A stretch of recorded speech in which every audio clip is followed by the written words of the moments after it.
Our Civil War, the war between the states, is the biggest event in our nation's history. From the opening act at Fort Sumter in April 1861 until 4 years later when Confederate General Robert E. Lee surrendered at Appomattox, 200,000 were killed in action, 440,000 more died of wounds or disease, and another 400,000 were wounded in a war that ended slavery, reaffirmed our national principles, and preserved the Union. I am a student of art, architecture, local history, and material culture, not a Civil War buff. So let's look at our Civil War and the whole monument removal movement as art, as history, and as current events. As a lifelong historian and museologist, I don't recall another time when the work of public history was front-page news like this. Since George Floyd was killed on May 25th in a numbingly familiar incident of police overkill and violence, our pandemic-plagued nation has flipped out. Richmond, Virginia, capital of the Confederacy during the Civil War, is the eye of the storm that followed as monuments and statues honoring CSA President Jefferson Davis, Generals Robert E. Lee, Stonewall Jackson, and others were vandalized and eventually removed. Then it morphed into attacks on Christopher Columbus, Winston Churchill, more Jefferson Davis, and more. Next, it was, if you can believe it, George Washington and Rev. War Major General Philip Schuyler, better known today as Alexander Hamilton's father-in-law. Their monuments have been removed or vandalized. Crazy, it gets weird when a water fountain in Portland, Oregon, featuring an elk was vandalized. Some, it is surely COVID-related stress and anxiety. There are issues related to how the police are trained, equipped, and interact with their communities, and we're addressing them. But this event has triggered so much crazy talk about monuments that I need to share the fruit of my 30-year study of the subject, a study that has taken me across the U.S. Let's talk a little history. Prior to the American Revolution, monuments of any kind were almost unheard of, though the graveyards are filled with little memorials. Here are three of the earliest: a monument to the opening act of the American Revolution in Lexington, Mass., erected in 1799, the Battle of Groton Heights in Connecticut, and Bunker Hill Monument near Boston from the 1820s. There are several monuments to George Washington prior to the Civil War. In Baltimore, the earliest in South Mountain, Maryland, and the famous one, a plan and what was eventually built beginning in the 1840s in Washington, D.C. Sculpture and statuary got a big thrust before and especially after the Great Exhibition, known as the Crystal Palace Exhibition in London in 1851. Shown here on the right is the American display featuring Hiram Power's famous Greek slave. From 1850 to about 1890, sculpture and statuary went up in every city, embellished parlors and Gilded Age mansions, and were the primary collecting interest of America's then new art museums. The monument industry in the quarries, where marble, granite, and brownstone was quarried, took off. The Kentucky War Monument by Robert Launitz from 1850. He settled in New York in 1828 and has been called the father of monumental art in America. During the Gilded Age, demand for monuments and statuary soared. The Forefathers Monument in Plymouth, Mass., which involved one of the first nationwide fundraising campaigns when it was finally completed in the 1880s. It was the largest statue in the U.S. until the utterly iconic Statue of Liberty, the biggest and most famous landmark of the statuary era. So well known that people overlooked that it was one of among thousands of monuments produced during this time. Then came the Civil War.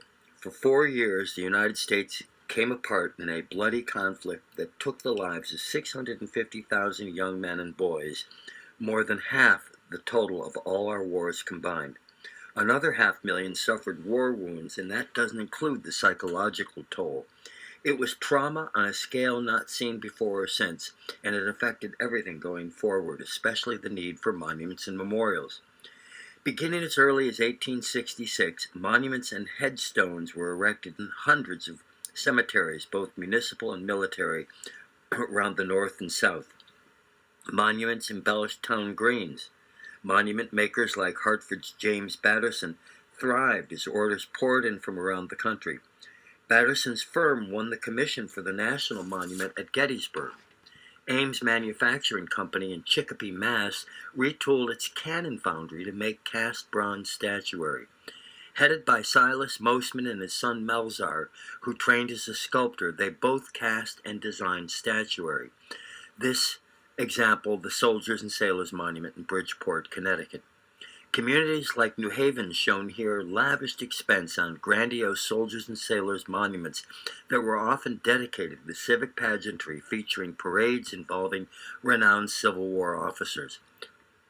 The monument in Waterbury, Connecticut, consists of a quadrangle structure of granite surmounted by a colossal bronze statue depicting the charge of Federal troops upon a Confederate battery, and figures of a mechanic abandoning the implements of his trade and grasping a sword, a farmer leaving his plow and seizing his gun, a mother relating the history of the great conflict with black and white children at her knee, and a veteran seated among comrades' graves. At the dedication, the Reverend Joseph Anderson observed, "There is nothing that solidifies and strengthens the nation like a reverent reading of the nation's own history. A people that studies its own past and rejoices in the nation's proud memories is likely to be patriotic." We must remember that in the life of a nation, ideas are not the only things of value. Sentiment also is of great value, and the way to foster sentiment in a people and to develop in the young is to have a well-recorded past and to be familiar with it. Let young and old read the nation's history. Let them stand upon its sacred spots. Let them visit its battlefields. Let them study its monuments. Almost all the battles were in the South, and there were many. Today, there are more than 160 battlefield parks, many operated by the National Park Service. Founded in 1864 while the war was still raging, the Gettysburg Battlefield Memorial Association began acquiring land and artifacts, and today comprises over 6,000 acres with more than 1,300 monuments, 31 miles of historic avenues, and 147 historic buildings. It's one of the most popular and awe-inspiring sites in America. Monuments honoring the war sacrifices of Pennsylvania and New York are grandiose works of art. The surge of demand for statuary and architectural monuments transformed the industry. The impact on art and art industries was like nothing in American history up to that time. The Shiloh National Military Park in Tennessee is the site of the bloodiest conflict in the Western theater of the war. It includes a Union cemeteries with graves for about 4,000 soldiers and their families. Erected by the United Daughters of the Confederacy in 1917, the Confederate monument there memorializes the Southern war sacrifices. At Antietam, the battlefield park in Maryland was established in 1890 and, like Gettysburg and Shiloh, has hundreds of monuments and statues. The National Cemetery at Antietam features James Patterson's Soldier at Parade Rest on a pedestal, the largest American figural statue up to that time. Memorializing was not limited to statuary. Tablets and shrines honoring veterans and war dead are found in Gilded Age city halls like this here in Chicopee, Massachusetts. The 1890 Memorial Building in Rockville, Connecticut served as a town hall and an upstairs meeting room and museum for the local Grand Army of the Republic Veterans Group. Memorial halls, as they were known, popped up throughout the North. The 1879 Connecticut State House is a veritable memorial hall with artifacts, statuary, and regimental battle flags inside and out. Gracing the south entrance are statues to war generals Alfred Terry and John Sedgwick, and President Lincoln's Secretary of the Navy, Gideon Welles. Everyone knew all the references and personalities. Artifacts, statuary, and an extraordinary collection of regimental flags make this Connecticut's premier Civil War shrine. Then, boom, in the middle of a pandemic fraught with racial tensions heightened by the killing of African-American George Floyd at the hands of police, suddenly monuments, statuary, and the ways our national history is portrayed are experiencing an unprecedented reappraisal and scrutiny that questions the whole notion of heroes and what it says when we put potentially controversial individuals on pedestals. Widely cited is the fact that many monuments throughout the South were erected by the United Daughters of the Confederacy, a lineage society aligned with the Lost Cause narrative that glamorized antebellum culture and became part of the apparatus of repression during the post-Reconstruction phase of the Gilded Age. Complicated and confused? Most are. National reconciliation, the 100-year effort to bring the South back into the Union with malice toward none, as Abraham Lincoln put it, heightened a sense of oppression and exclusion by the formerly enslaved, granted citizenship by the 15th Amendment in 1870. Lost cause symbolism permeates the South. These recent pictures show the Stonewall Jackson Hotel in Stanton, Virginia, and a picture of War President Jefferson Davis over the card catalog in the public library in Macon, Georgia. There are many more Civil War monuments in the North. They began erecting them earlier, in part because the South was economically devastated after the war. This example in Dallas, Texas features figures of Robert E. Lee and Stonewall Jackson. Many Confederate monuments are in cemeteries, like Greenwood Cemetery in Tuscaloosa, Alabama, Vicksburg Cemetery in Mississippi, and Franklin, Tennessee.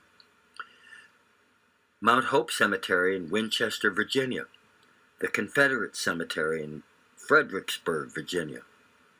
Hollywood Cemetery in Richmond is the final resting place of 2 U.S. presidents plus Jefferson Davis, 28 Confederate generals, and 18,000 enlisted men memorialized by a 90-foot granite pyramid built in 1869 of individual stones, abstract, eloquent, stirring. There are statues of generals, Stonewall Jackson at the Virginia Military Institute, Robert E. Lee in the Virginia State House, and the Soldiers Monument in Luray, Virginia, that incorporates a bas-relief bust of General Lee. The Lee Chapel and Museum at Washington and Lee College in Lexington, Virginia, is one of the most evocative Civil War museums anywhere. And the generals on horseback, Stonewall Jackson in Richmond, Ulysses Grant in New York, it would be a false equivalent to say they have the same meaning, but they rather look the same, and in both cases the meaning is layered. The idea that these were erected primarily as an act of racial oppression is not correct. The bigger thing was national reconciliation, no small task with 600,000 dead and the South's economy in ruins. The monument movement also commemorated later wars. The Spanish-American, shown here at Arlington Cemetery in D.C. and in Hartford's Bushnell Park by Evelyn Longman. World War I monuments in Marlborough, Mass. and Meridian, Connecticut, honoring nurses. Clockwise from the left in Barry and Bellows Falls, Vermont. Canaan and Windsor, Connecticut. New Britain's 1928 World War I monument in Walnut Hill Park is an Art Deco masterpiece featuring a 90-foot-high obelisk with bronze plaques by Gorham Manufacturing Company. In the lower right is the Yale Memorial, honoring the sacrifices of the men of Yale during World War I. At the height of the monument movement, communities picked through history for events and individuals from Puritan New England. Hannah Dustin, the Pilgrim Fathers, and John Mason shown here. And more commonly from the American Revolution, notably Daniel Chester French's iconic Minuteman at Concord Bridge, Philip Schuyler, and the Yorktown Monument on the site of the British surrender. Heroes abound, left to right, Seth Warner of the Green Mountain Boys, Israel Putnam, and America's first patriot, Nathan Hale. Sculptor John Quincy Adams Ward and architect Richard Morris Hunt's 1860 statue commemorating Commodore Matthew Perry in Newport recognizes his historic Japan expedition of 1854. The Nurses Monument in Boston, and the Women's Monument honoring the sacrifices of Gettysburg's Elizabeth Thorne, shown here resting on a shovel. She buried 91 soldiers left dead at her home near the cemetery. Statues to the freedom fighters and abolitionists, left to right, Frederick Douglass, Wendell Phillips, and John Brown. Then there are the artists like Augustus St. Gaudens. The Civil War produced a gusher of patronage and commissions like nothing before in the history of American art. All the big names got war commissions. Reputations were made because of them. St. Gaudens's 1897 Robert Gould Shaw Memorial in Boston is widely regarded as one of the great masterworks of American art. It lionizes the commanding officer of the 54th Regiment of colored troops who are portrayed with dignity marching by his side. In 1902, St. Gaudens produced the statue of William Tecumseh Sherman in Grand Army Plaza in New York, and in 1887, this figure of Abraham Lincoln for Lincoln Park in Chicago. Artist and sculptor Frederick MacMonnies produced an equestrian statue of General George McClellan in D.C., and the bronze elements for the grandiose Soldiers and Sailors Arch in Brooklyn. École de Beaux-Arts trained architect Ernest Flagg of New York designed this soldiers' monument in New Britain, Connecticut in 1900. Architect Hammett Billings of Boston designed this spare and evocative war monument for Concord, Mass. in 1867, one of the first erected in the North. In his dedication address, Ralph Waldo Emerson wrote, "The art of the architect and the sense of the town have made these dumb stones speak, converting these elements from secular to a sacred spiritual use. 'Tis certain that a plain stone like this becomes a sentiment, a poet, a prophet, and an orator, and an altar where the noble youth shall in all times come to make his secret vows. This monument is built to mark the arrival of the nation at a new pinnacle, that only that state can live, in which injury to the least member is recognized as damage to the whole." Sculptor George Bissell designed these Civil War monuments in Winchester and Salisbury, Connecticut. Architect George Keller's masterpiece is the 1886 Soldiers and Sailors Memorial Arch in Hartford. The 1894 Soldiers and Sailors Monument in Cleveland honors the 9,000 individuals from Cuyahoga County who served in the Union throughout the war and was designed by architect and Civil War veteran Levi Schofield. The interior features bronze panels that illustrate the beginning and end of the war, as well as Lincoln's freeing the slaves. Another panel shows the names of 100 women of the Northern Ohio Soldiers and Sailors Relief Society. Its scale and artistry is epic. As the monument removal movement ramped up, some complained that many of the monuments aren't art. They were ordered from a catalog. So what? Call it industrial art, and in fact no two are exactly alike because each was customized to its client's needs and location. How the Ames Manufacturing Company shifted its wartime cannon foundry into an art foundry is a great story. The Gorham Foundry in Providence, Rhode Island, most famous for its production of high-end silverware, also got into the statue business, as did the William H. Mullins Company in Salem, Ohio. Examples here in Bridgeton, Maine, and Ware, Massachusetts. Then there was the Monumental Bronze Company in Bridgeport, Connecticut. Founded in 1875, they supplied Civil War monuments to the North and South, plus an extensive array of headstone obelisks found in hundreds of cemeteries around the country. They were cast from pure zinc and are rust-resistant. Americans have a penchant for elevating generals and presidents on pedestals. Is such a cult of personality a problem? Union General, then President Ulysses S. Grant, shown here at Grant's Tomb in New York, in front of our nation's capital in Portland, Maine, and Leavenworth, Kansas. Abraham Lincoln embellishes Civil War monuments in Rochester, New York, and New Milford, Connecticut, and with supreme grandiosity at Lincoln's tomb in Oak Ridge Cemetery in his native Springfield, Illinois. Of course, the 1922 Lincoln Memorial on the Mall in our nation's capital is one of the most iconic and widely visited landmarks in the country. It features sculptor Daniel Chester French's seated Lincoln. It was here in 1863 that Martin Luther King delivered his "I Have a Dream" speech during the March on Washington. In Richmond, at the capital of the Confederacy and before the Alabama State House, there are, or were, statues to President Jefferson Davis, whose White House of the Confederacy is owned and operated as a house museum by the Museum of the Confederacy, founded in 1894 and renamed the American Civil War Museum in 2014.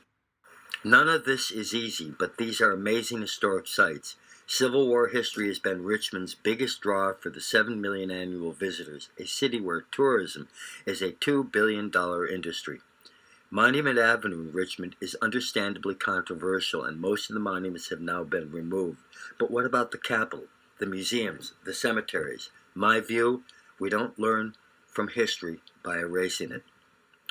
So here we are in the middle of an earth-shattering pandemic with millions of Americans out of work, now advancing our epic journey of freedom in fallout from the murder of George Floyd and the Black Lives Matter movement, which has nationwide support. A new chapter of the civil rights movement championed by those too young to remember the last time issues of race and civil rights were so front and center. Dozens of monuments have been abruptly removed, many vandalized. For me, pause, discuss, and listen is better than vandalism and abrupt removal. Worse, when it seems to be almost indiscriminate in what monuments are vandalized and attacked. That said, reimagining America's memorial landscape is a good idea. History is always evolving to address the needs of the times. Again, my view, we don't learn from history by erasing it.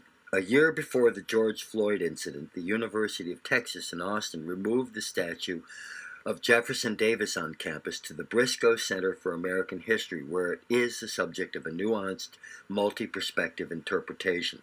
Exactly what we might hope from the humanities community. Beyond that, the 2001 African American History Monument on the grounds of the South Carolina State Capitol by Black sculptor Ed Dwight conveys a rich, complex, dignified narrative. Monuments to the 180,000 blacks who served in the Civil War now stand in our nation's capital and in New Haven, Connecticut. So much can now be done with signage and on-site video to interpret the monuments we have. This being the 1887 Soldiers and Sailors Monument on East Rock in New Haven. Maya Lin's 1982 Vietnam Veterans Memorial in D.C. receives about 3 million visitors each year. It changed the way we think about war monuments and has been listed top 10 among America's favorite architecture. Holocaust memorials are increasingly common, these examples in San Francisco and Boston. Cataclysmic events like 9/11, the Oklahoma City bombing, and the 1921 Greenwood race riot in Tulsa, Oklahoma have thought-provoking monuments and memorials. Salem, Mass. Commissioned a conceptual work, the Salem Witch Memorial, for the 300th anniversary of that grim episode in American history. Then there is mural art, a movement that started in the 1930s and has never been bigger or more compelling than right now. Murals are a superb way to make a more inclusive history in the public sphere. The National Museum of African American History and Culture, which opened on the Mall in Washington in 2016, is truly the most impressive museological achievement of the past half-century. It is so large, comprehensive, and engaging that a full day is barely enough to take in this state-of-the-art production. It is breathtaking. But far from alone. The National Center for Civil and Human Rights in Atlanta, which opened in 2014, is rather brilliant with the most advanced design and display technology and many persuasive interactives. The Birmingham Civil Rights Institute, located in the Civil Rights District next to the historic 16th Street Baptist Church, brings our journey of freedom home to Alabama, giving these stories a spellbinding immediacy and local relevance. The Civil Rights Museum at Lorraine Hotel in Memphis, the very site of Martin Luther King's 1968 assassination, left me speechless. These are powerful and emotional experiences. The Rosa Parks Museum in Montgomery, Alabama, the Southern Poverty Law Center's Civil Rights Memorial Center, and Civil Rights Heritage Trail make this capital city a top destination for civil rights and African American history.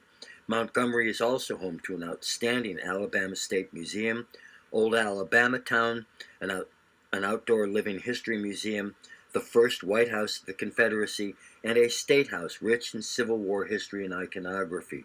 I hope Montgomery isn't purged of its lost cause iconography, if we want to call it that. Again, my view, we don't learn from history by erasing it. Montgomery is an A-list destination because it is so multidimensional. Want more?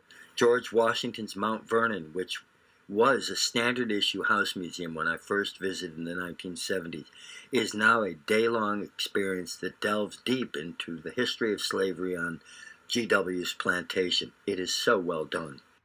Plantations have long been a mainstay of southern tourism, but it's no longer crinoline and magnolias, bubbas and banjos. Most of the plantations now incorporate the history of slavery, and a few delve deep into it.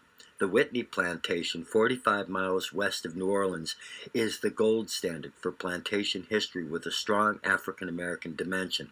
These are mind-blowing experiences, the fruit of 30-plus years of scholarship and museological intent. The biggest movement of the past half-century among history museums, perhaps the biggest movement ever. If this isn't a major milestone on our journey of freedom, I don't know what is. It is, of course, complicated. One of my problems with the monument removals is that it risks disparaging veterans. In the 19th century, Connecticut Governor Richard Hubbard advocated for a statue of Nathan Hale. But he wrote, "A people who forget their defenders in the past will lack and deserve to lack defenders in the future. Ask our veterans how they feel about monument removal and vandalism." If you're cool and ironic, you probably think Mount Rushmore and the Forefathers Monument in Plymouth are ridiculous. I don't. Because the United States is not rooted in any one ethnic or cultural heritage, we need symbols, language, stories, and yes, monuments to bind us together, to foster national pride and civic attachment. As they say, living in France doesn't make you French. Here, if you're in and embrace the ideals of our founding documents, you're part of the tribe, a tribe made stronger and more honorable as we pause, discuss, and listen to one another. That's the color of freedom, and it's the only color that matters to me. If you agree, share this video with your friends, and let's keep the conversation going and growing. Bill Hossley, over and out.